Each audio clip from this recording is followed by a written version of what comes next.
Us is the newest horror movie written and directed by Jordan Peele. I'm a big fan of Jordan Peele. I think Jordan Peele is, safe to say, one of the most talented people in the Hollywood industry. I think he's funny as hell. My roommates and I would watch Key and Peele all the time in college. We would laugh our asses off every time. I also really enjoyed the movie Keanu that he made with Keegan-Michael Key. I thought that was a really fun, really enjoyable, really funny comedy. So I think I speak for a lot of people that when Jordan Peele announced that he was going to direct his own movie, I think a lot of people were surprised that Get Out was going to be a horror movie. I didn't see Get Out in theaters, and by the time it was on Blu-ray, I still didn't really have any interest in seeing it, simply because it was so hyped up. And everyone around me was like, you need to see Get Out, you need to see Get Out, you need to see Get Out. I'm like, at this point, I'm probably going to find it overrated. But it was about 2 months ago, me and one of my friends were just hanging out. He really wanted to watch Get Out. I'm just like, alright, you know what? I'll finally cave. Let's go out. Let's go get a copy on Blu-ray. We'll come back and we'll watch it. I kid you guys not, after trying 7 different places, we finally found a copy of Get Out on some back shelf at a Target. Now that I have seen Get Out, I can say, yeah, this is probably one of the best horror movies in recent years. I mean, it's intense, it's suspenseful, it's creepy, it's really fucked up. The performances are great, the story's great, the writing's great, and honestly, my only flaw with this movie is I didn't see it in 2017 because this definitely would have made my top 10 best list, and it probably would have been high up on that list. After seeing Get Out and finally seeing exactly what Jordan Peele is capable as a horror director, it actually had me interested in seeing Us. And now that I have seen Us, I can officially say Jordan Peele is 2 for 2 when it comes to directing. In fact, I don't think it's crazy to say he may honestly be the best horror director in the business right now. Getting to the story for Us, this movie surrounds a family that's just taking a vacation to their beach house. You have Lupita Nyong'o, the mother, you have Winston Duke, the father, and you have their 2 kids. Everyone's very excited about this trip, with the exception of Lupita Nyong'o. That's because when Lupita Nyong'o was a little girl, she went to this same beach with her family. She strayed away from them. She went into a fun house, and in this fun house, she encountered a girl that looked exactly like her. It's an incident that absolutely traumatized Lupita Nyong'o when she was a little girl, so much so that when she was found by her parents, she wasn't even speaking anymore because she was just that scared by what happened. She had no idea what happened. And this whole time, the family's trying to get her more enthusiastic about the trip, but she can't help but think about that incident the entire time. I want to get into the performances in this movie because honestly, everyone did an amazing job, but major props have to go to Lupita Nyong'o. Lupita Nyong'o is easily one of my favorite actresses. I think she knocks it out of the park in pretty much everything she's in. And yes, I did see 12 Years a Slave, which she won an Oscar for, but I gotta say, I think this is the best performance she has ever given. I'll get into a little bit more about what I loved about her performance as we go along with the review, but even just right here, I thought she was great. She's a really loving wife, really loving mom, very protective of her family. I do love seeing the feeling of fear that she has inside because she can't help but sense that there's something evil and wrong about this place. Getting into another performance I absolutely loved and was honestly very much surprised by, that is Winston Duke in this movie. The only other movie that I believe I've really seen Winston Duke in is obviously Black Panther when he played M'Baku. And everyone who saw Black Panther remembers Winston Duke as this really hardcore, in-your-face, tough guy, tribal leader. You're the kind of guy you would immediately choose to back you up in a fight. In this movie, Winston Duke is pretty much the exact opposite in the fact that he's basically just playing your normal, everyday dad. You know, he's cracking a bunch of dad jokes, embarrassing his kids, embarrassing his wife, you know, just being a really funny guy. It's like you watch this movie and you're just like, wow, I guess Progressive couldn't save M'Baku from becoming his parents. But that's where I gotta give the credit to Winston Duke as an actor. The man has range. Getting to the 2 kids in this movie. In horror movies, if you want to put kids in your movie, that's usually a big risk because kid actors aren't always the best, and usually they can be the Achilles heel of horror movies. Like 2 kid actors in this movie, Shahadi Wright Joseph and Evan Alex, I believe I'm at least pronouncing his name right, they were great. You know, the sister is a stereotypical teenager, you know, just always wants to be on her phone, doesn't really care to be here, isn't really enthusiastic about it. The little brother though, I want to give this kid props. This kid was one funny little fucker for pretty much the first half of it. I mean, his sister's throwing sass at him, he's throwing sass back at her, except he's going like really hardcore with it. He's saying the type of things that you don't really expect to hear out of a little kid. His parents don't expect to hear that out of him, and it just made for some funny moments. But it's particularly with Winston Duke and Evan Alex that I really want to give this movie credit, and I want to give Jordan Peele credit. He knows exactly how to find the perfect comic relief for a movie like this. Jordan Peele in this movie, generally speaking, knows what kind of tone to set with the movie. And you could argue that for the first quarter of the movie, maybe even a little longer than that, the movie's going to be a little more lighthearted. It's going to be a little more funny. And you're able to roll with it because shit hasn't really hit the fan yet. I mean, you know it's going to hit the fan, but it just hasn't yet. And they meet up with this other family. You got the really whipped dad. You got the mom who's so controlling, so needy, so just overbearing with everything. And their two twin daughters who are pretty much assholes to everybody. So yeah, they were your stereotypical rich white family. But now I'll get to the moment where shit does hit the fan. Lupita Nyong'o and her family, they've come back to the house for the night. They're all just about to pretty much settle in. The little boy goes over to the family. He's like, there's a family in our driveway. And, they look out the window and they see this family of four just, holding hands and just standing there in the middle of the driveway. So Winston Duke is all like, all right, guys, just stay here. I'll go out. I'll see what's up. It's probably not a big deal. He goes out. He tries speaking with them, but he gets absolutely no response from them. And so, he's starting to think, all right, maybe these people mean business. So he goes back inside. He gets a bat. He goes out and he tries to be a lot more hardcore, with the whole, if y'all want to get crazy, we can get crazy. Even though you can see it in his eyes that he's actually pretty scared at the moment. But no one's quite as scared as Lupita Nyong'o because now she's beginning to piece together what exactly might be going on. She tells the kids, get your shoes on, we have to get out of here. But at this point, the family that was outside has stormed into the house and they've now basically cornered Lupita Nyong'o's family into the living room. And now this other family has revealed itself to the main family and they discover that it's them.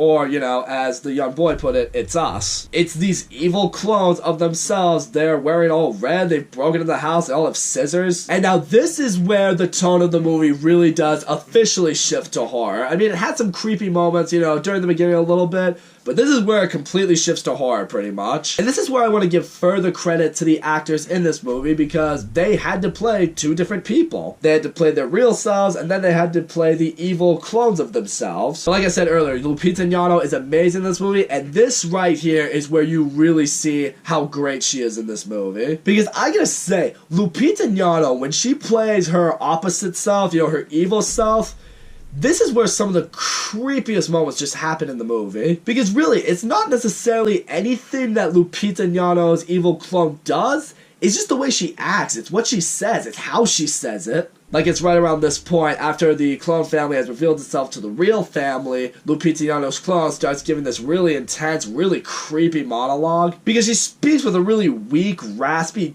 whisper tone in her voice. It almost sounds like she has a sore throat. I think what works is the fact that she is speaking like that, she is talking like that, it kind of forces you to become more engaged in this movie so you can really understand what she's saying. It's just hearing the monologue she gives. She's just all like, once upon a time, there was a girl who had a shadow, and the girl lived a wonderful life, and the shadow's life was ass. Okay, that's definitely not word for word what she said, but it's basically the gist of it. Point is, you hear that monologue, and it's gonna have you sitting there like,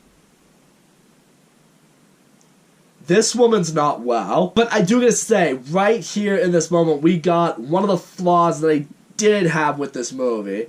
And that is, as I mentioned earlier, generally speaking, the humor found the right moments for itself. It used the right tone. It knew when to be funny. There's a moment right here that I think did compromise the scene a little bit, and that's immediately after Lupita Nyong'o's clone gives that creepy monologue, Winston Duke cracked a joke. I mean, the joke was funny, not gonna deny that, but I can't deny, in that moment, you hear that monologue, I'm literally on the edge of my seat just white-knuckling it against my chair, and it's like, yeah, to say that, I'm just like, oh, well, that kind of killed the moment then. But now we discover apparently here at this moment the clone's purpose has been to come out so they can kill this family. Winston Duke's clone just drags him out to the back to kill him there. You got the girl's clone coming after her.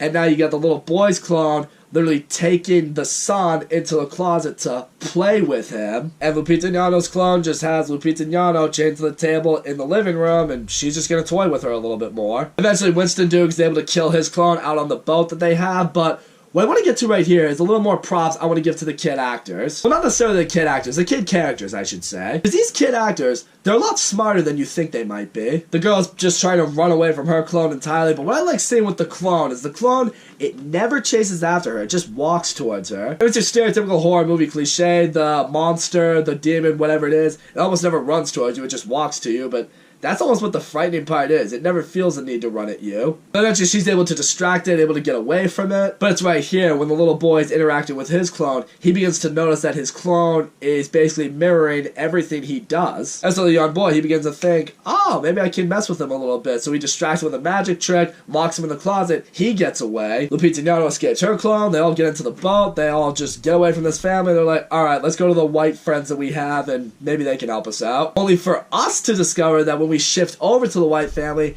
they had their own group of doppelgangers themselves, and they all storm in and just kill all of them instantly. Hey, you want some slasher in your horror movie? That scene had some slasher in it, alright. Lot of blood, lot of death, lot of suffering. But it is also right here, you begin to observe a little bit more about these clones. I mean, you can see it in the way the white family's clones act, the way they do certain things, the way they perform certain tasks. You look at them and you're just like, something's not right. Like, you're clearly not all there in your head. There's even a moment in particular, Winston Duke is doing battle with the father of this family out in the boat. He's able to kill him, and the wife clone notices the husband clone get killed, and the way she acts is, honestly, it's pretty disturbing. I mean, she's at first making, like, the facial expression like she's hysterically crying, but it just gradually turns into her hysterically laughing. You just see moments like that, and it honestly left me pretty unsettled. It's just like, these clones don't know how to react towards certain things.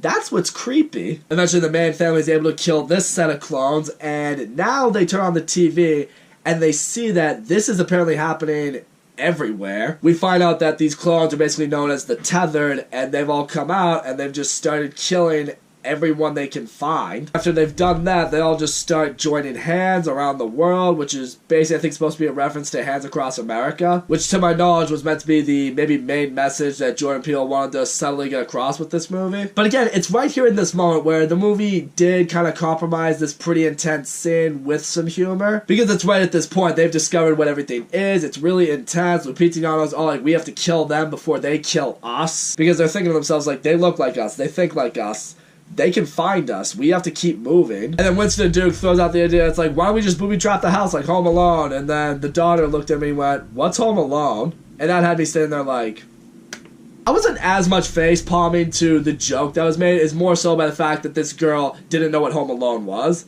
Like, seriously? Come on.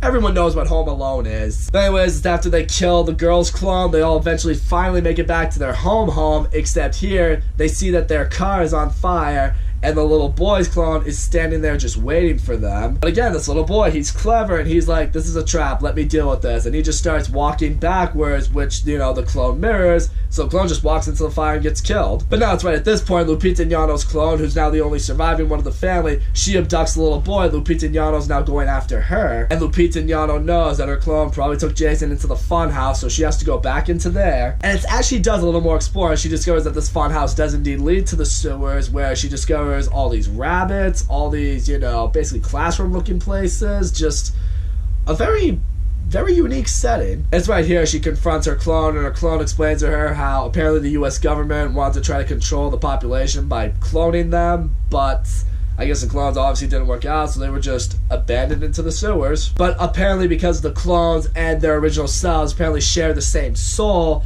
they were mimicking exactly what their real-life counterparts were doing in the real world with what was going on in the sewers. Like, you know, for example, say a group of people are riding on a roller coaster, the people in the sewers are basically, you know, making the movements like they're on a roller coaster, so, you know, it really does mimic one another. That was something that I really liked seeing, I thought really worked for this movie, is seeing that the underground is basically a mimicry of what's going on in the real world. And now Lupita Nyong'o and her Tethered, they get into one final conflict with each other. The fight ends with Lupita Nyong'o able to kill her clone, but oddly enough, what's strange, what has you thinking, is what immediately happens when she kills her clone. It's right as she's strangling her clone to death, as she's breaking its neck, she starts laughing maniacally, she starts twitching kind of uncontrollably, she's kind of spazzing out a little bit. Which immediately when you see that, you're just like, okay, what was that about? She's able to find her son. She promises him, like, hey, everything's okay, everything's gonna be fine, everything's gonna go back to normal. The two of them reunite with the other two, they all drive away in an ambulance, but it's right here,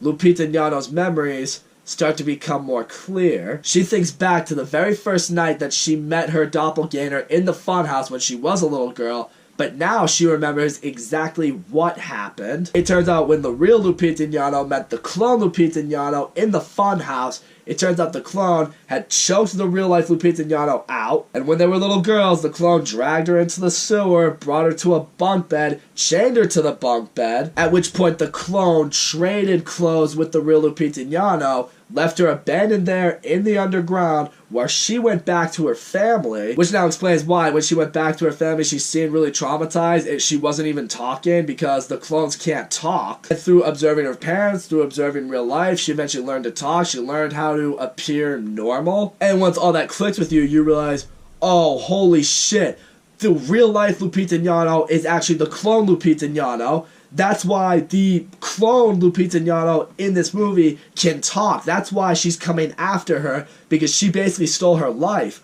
Holy shit! It was a huge, crazy plot twist for this movie, and it was awesome. And that's also why the 10th Lupita Nyong'o, although she can talk, she has a really hoarse voice because, she was choked when she was a kid. And, at this point, we have real-life Lupita Nyong'o. She remembers all that. It all finally clicks with her. She realizes what she is. Her son, he also realizes what she is. And, the two just kind of look at each other awkwardly. They don't say a single word. And the son just is looking at her kind of like, I don't want to say uneasy, but confused, because he doesn't really know what to think in this moment, because he's figured this out too. Because he doesn't really know what to think. I mean, on one hand, this is someone who stole someone's life. She was a clone this whole time. But, he thinks to himself like, this has always been my mom, she gave birth to me, she raised me. He just doesn't know what to think, so he's just like, alright, just no comment. So all in all, Us was a great movie. The acting in this movie was unbelievable. Everyone in this movie did a great job portraying these two different roles. The kids were awesome. It was great to see Winston Duke in an entirely different role than I was used to seeing him in. Lupita Nyong'o, though, unbelievable. I think this is the performance of her career. Should she be nominated for an Oscar? Absolutely. Will she be? Probably not, because for whatever reason the Oscars don't like to acknowledge performances from horror movies. The writing in this movie is great. The story is so original. I mean, I don't think I've ever really seen this in any kind of movie before. This movie is intense, it's suspenseful, it's creepy, it's scary. The comic relief in this movie, for the most part, really does hit. Obviously, the main question that everyone wants to ask is like, alright, what was better? Is it Get Out or Us? Me personally, I liked Get Out just a little bit more. For me, in Get Out, I thought all the comedy in Get Out really flowed very well with the movie. At no point in Get Out did I feel the comedy really compromise the horror elements, the intense elements, when it wanted to be scary. As I mentioned before, in Us, there are a couple moments that I can't ignore where the comedy did kind of compromise the horror a little bit. I also feel like Get Out did a better job in explaining how certain things happened in its story. In Us, I don't think they did as good of a job explaining. Like, one thing that I can't ignore was like, alright, well, how did all the clones get the nutrients they needed to survive? How did they get all those red tethered clothes for everybody? And also, you wonder, is like, did the government just stop with the people in the United States? Was this a worldwide thing? Does everyone in the United States have a clone? Because that's a lot of clones. But in the end, Us was a great time. This is definitely one of the best movies I've seen so far this year anyway. And this has officially established Jordan Peele as one of the best directors in the business today, especially with horror. So that's all I gotta say, guys. Thank you so much for watching my video. Don't forget to leave a comment, like, subscribe. I will see you all next time.